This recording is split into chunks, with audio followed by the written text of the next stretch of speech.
اعوذ باللہ من الشیطان اللعین الرجیم بسم اللہ الرحمن الرحیم انا للہ و انا الیہ راجعون۔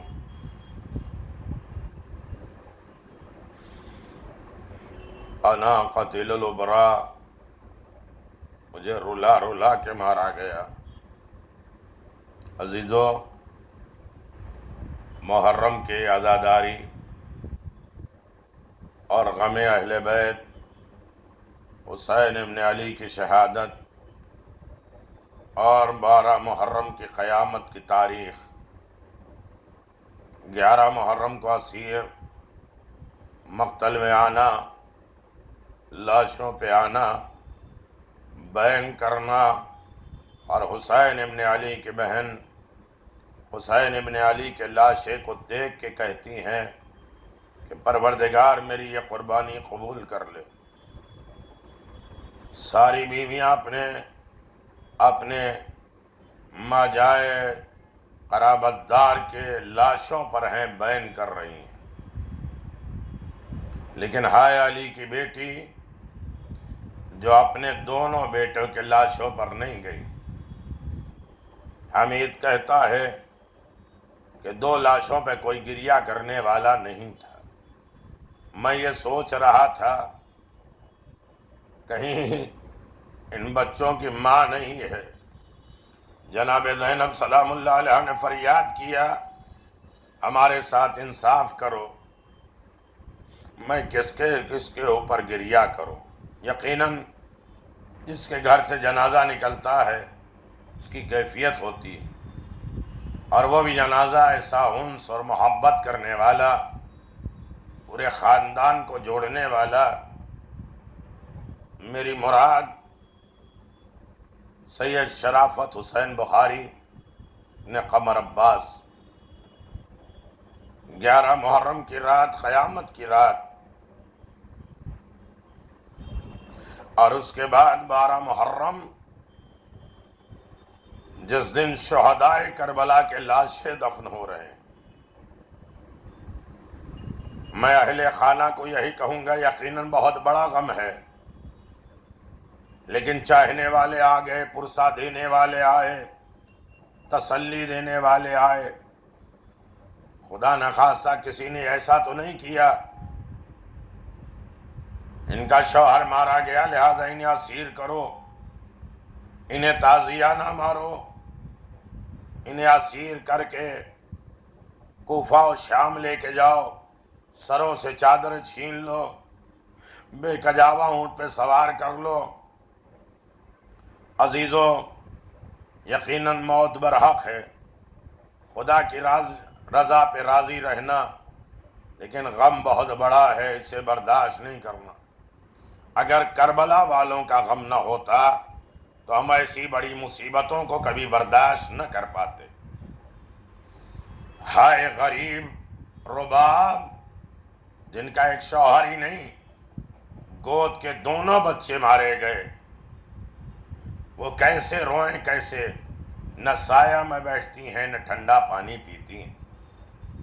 کربلا کی کتنی مائیں ایسی ہیں جو اس عالم میں ہیں۔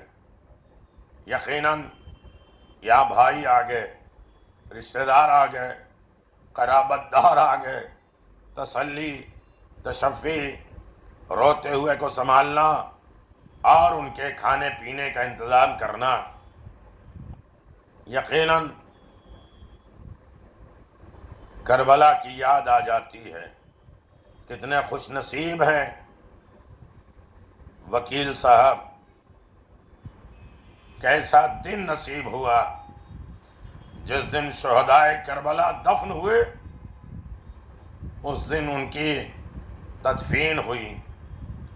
شہدائے کربلا کی تدفین میں قبیلہ بنی اسد کے کچھ لوگ امام مظلوم کربلا اور آپ کے پاکیزہ جانثاروں کے لاشوں کو دفن کرنے کے لیے آئے، لیکن دیکھا تو کسی بھی جسم پر سر نہیں ہے، یہاں کے بدن پر لباس بھی نہیں ہے۔ اللہ اکبر! غم تو ہے لیکن میرے وکیل صاحب کا لاشا ان کے بڑے بھائی ساتھ ساتھ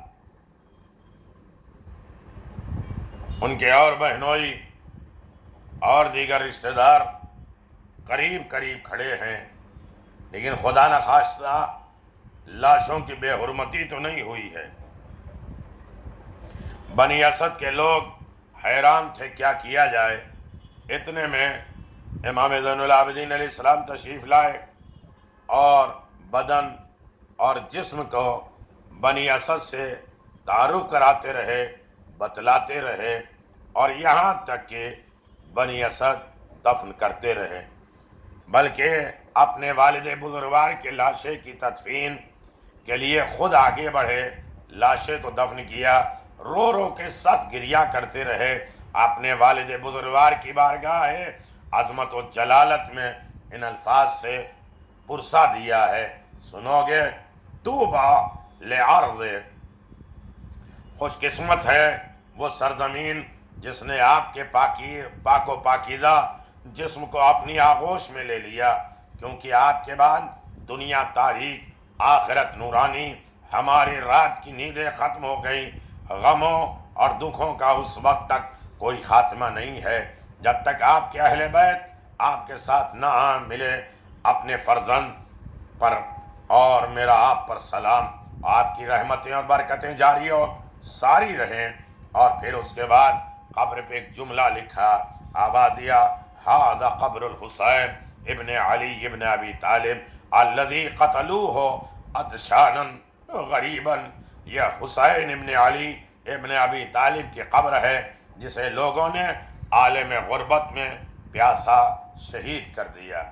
یقیناً گفتگو تھی، اہلیہ نے کہا کہ میں نے اپنے ہاتھ سے کھانا کھلایا ہے، کھانا نہیں کھا رہے تھے، کھانا کھلایا ہے، پانی پلایا ہے، بہت خدمت کیا ہے، بہت خدمت کیا ہے، لیکن پوری نہیں ہو سکتی۔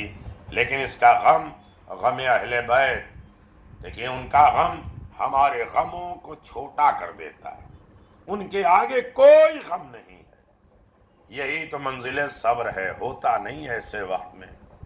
لیکن کوئی پوچھے رباب سے، جناب لیلہ سے، جناب زینب سلام اللہ علیہ سے، کس عالم غربت میں اپنے شہداء کو انہوں نے یاد کیا۔ اس کے بعد شہداء کربلا کے لاشے کو دفن کرنا، جناب علی اکبر کے لاشے کو امام حسین علیہ السلام کے قدموں میں دفن کر دیا گیا، اور امام حسین علیہ السلام کے تمام ساتھیوں کو دفن کر دیا گیا، یہاں تک کہ جناب ابو الفضل عباس کو دفن کیا ہے۔ تو ایک جملہ سید سجاد نے کہا، علی الدین بعد العفا یا خمر بنی ہاشم وعلیک من السلام من شہید محتسب ورحمت اللہ وبرکاتہ۔ اے نبی بنی ہاشم کے چاند، آپ کے بعد زندگانی دنیا پر خاک ہے، میری طرف سے آپ شہید راہ خدا پر سلام ہو، خدا کی رحمتیں اور برکتیں ہوں۔ میرے عزیزو، حسین ابن علی کا لاشا دفن ہوا، اصحاب کا لاشا دفن ہوا، لیکن عالم کیا ہے؟ امام غیب سے آئے ہیں اپنے باپ کے لاشے کو دفن کرنے۔ یہاں کتنے مومنین وکیل صاحب شرافت حسین ابن باقر عباس کے تدفین کے لیے حاضر ہیں، گھر والے کو تسلی، تشفی، ذکر حسین، مجلس حسین منعقد ہے، نماز بشد قبر ہو رہی ہے، فاتحہ ہو رہا ہے، لوگوں نے صدقے نکالے ہیں۔ اب مرنے والے کے لیے جو کام آنے والی چیزیں ہیں اسے انجام دینا ہے، تاکہ قبر میں جا کے وہ خواہشات ہوں، روح پرسکون ہو۔ انہیں جملہ حسین کی شہادت کے ساتھ گھر والے کو تسلی دے رہے ہیں، تشفی دے رہا ہوں، اللہ ان کے درجات کو بلند فرمائے اور ان کے اہلیہ کو صبر جمیل عنایت فرمائے، جناب سیدہ کی محبت اور نظر عنایت ان کے پاس رہے، اور ہم ان کے واجبات الہی کو اور واجبات ناس کو، حقوق اللہ، حقوق العباد کو ادا کرنے کی توفیق عنایت فرمائے۔ شرافت بھائی کی قبر کو اللہ جنت بنا دے، سکون کا گہوارہ بنا دے، اور لواحقین کو اپنے حفظ و امان میں رکھے۔ آپ حضرات سے گزارش ہے، تہ دل سے غمزدہ ہیں کہ ایک مرتبہ سورہ الحمد 3 مرتبہ سورہ اخلاص کی تلاوت کر کے جناب شرافت علی بخاری کی روح کو اصال کر دیجئے فاتحہ کے ذریعے۔ بار بار ان کے لیے دعا، مغفرت، درجات کی بلندی کی گزارش ہے کہ وہ پرسکون، وہ خود خبر سے آ کے گھر والوں کو بتائیں کہ بہت اچھی عالم میں، یقیناً بہت اچھے، اتنے نیک صالح انسان کو میں نے نہیں دیکھا ہے، بہت شریف انسان، صرف نام کے شرافت نہیں تھے، شرافت اہل بیت ان کے ہمراہ تھی۔ پروردگار انہی کی نظر عنایت سے انہیں آباد و شاد رکھے۔ آخر دعوانا ان الحمدللہ رب العالمین وصلی اللہ علی نبی الکریم وعلی آلہ الطیبین الطاہرین۔